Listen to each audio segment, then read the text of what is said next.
everyone, welcome to Willow's Whimsy. Thanks so much for stopping by.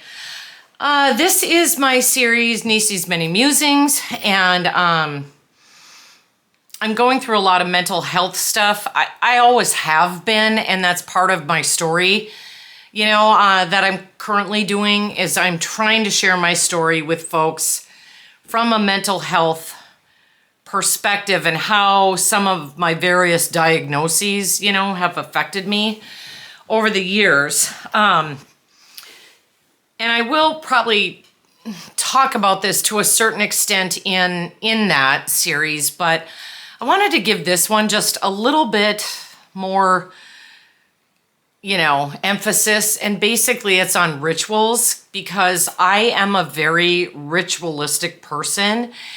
And my daughter and I were talking recently, and I was talking to her about when things change, like when it goes against the plan. And I use quotations because it's like one of the things I always did to my kids, and they learned how to tune me out, was go over and over and over the plan. So the plan could be the plan for the morning, the plan for the day. If we had specific special plans, it could be that plan. How we were going to do it, when I wanted to leave, what needs to happen before, what needs to happen during. And then finding it incredibly hard to accept changes to the plan, sudden changes. And how I dealt with that. In terms of rituals now, I still do the plan thing. I have become, in some aspects, better, and in some aspects, not worse, but crabby and don't deal with it well. Being tired really, really affects me. But some of the things that I ritualize, so definitely smoking cigarettes is a ritual. When I do it, where I do it, how many I smoke in a, session, because we're not allowed to smoke anything in our apartment complex. And so I have to go outside to smoke. And I live in Minnesota, so we have some pretty bitter winters. And then it gets ungodly hot in the summer, so I go sit in my car. Now, here's the problem. I don't want to do that anymore. Well, I don't want to smoke, period. When I get rid of a ritual, one of the things I think and I've tried this before, but it's the consistency part, is to replace it with something else. And I've gotten so many suggestions over the years.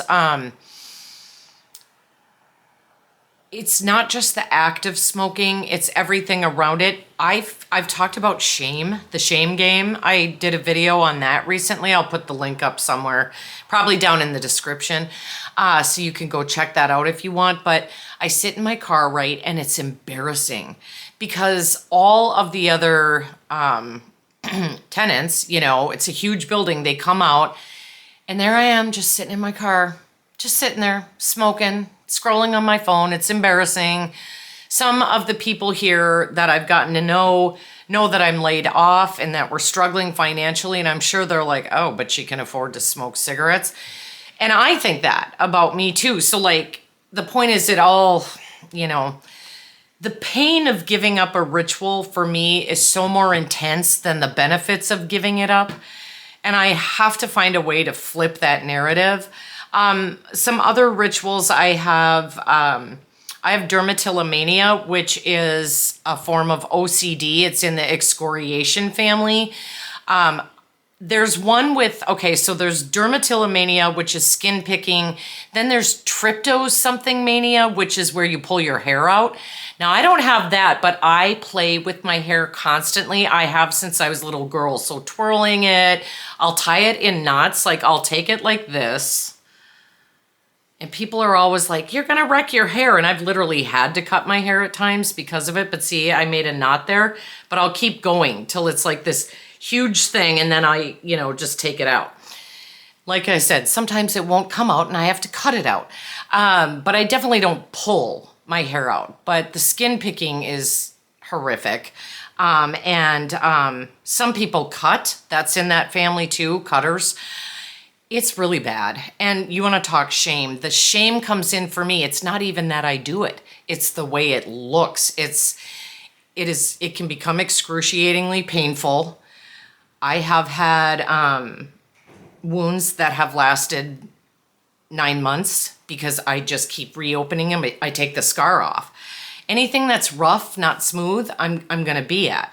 I started doing this. The first time I remember doing it, I was like 4 or 5 years old, and it was with my lips. And I used to pick my lips. Like in the winter, they would be cracked, scabs all over them, bleeding, because I just couldn't stop. And I'm not that much of a lip picker anymore. My dermatillomania, I've managed to keep it on my back. Now I've got some on my upper thighs, which that's not normal. That is because my cat scratched me by accident.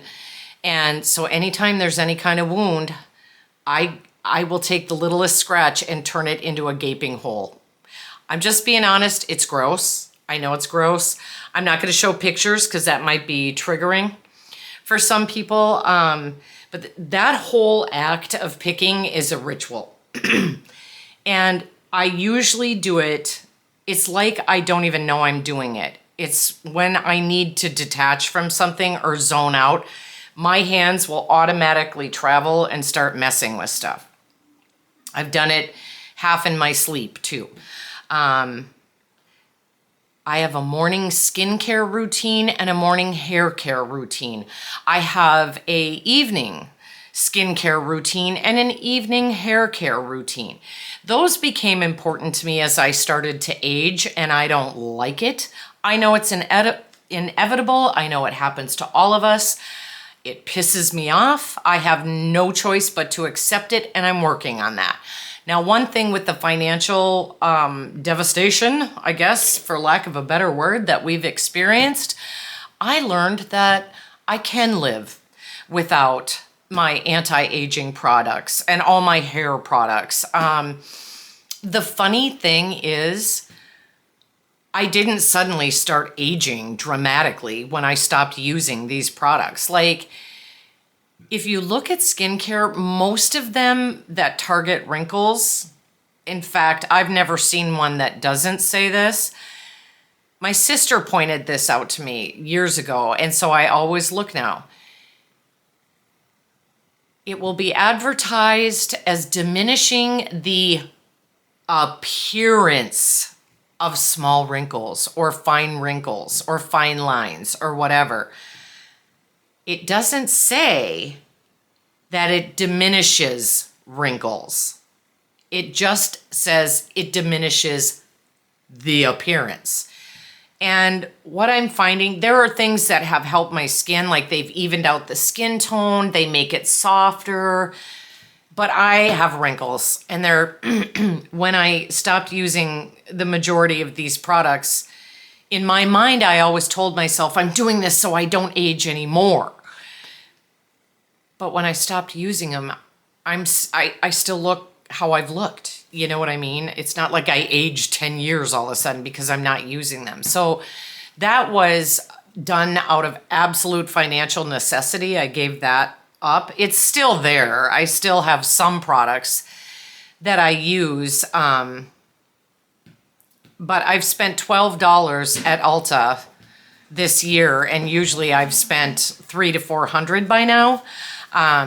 Because I'm on their Ulta rewards program. So that's been a huge learning thing for me. Oh, I don't have to do that. I also have rituals around, I call it my morning routine and my evening routine, things that I want to get done each day. And I get very upset and triggered if they don't happen. If they don't happen, it's usually not because something came at me I wasn't expecting. It's because I'm lazy. Or I don't want to get up at 5, so I sleep later, and then it's the mad rush is on. Everything, you guys, these do serve a purpose. They keep me distracted from negative thoughts, from depression, from whatever, but they create more stress. And so I am working at letting them go. And, you know, doom scrolling has been a big one for me. True crime shows. Now I've slipped back into that. So I do have a list, and I'll share it on my Niece's Journey to Better Health on Saturday. And start attacking these things because they get in the way of me living my life, my best life.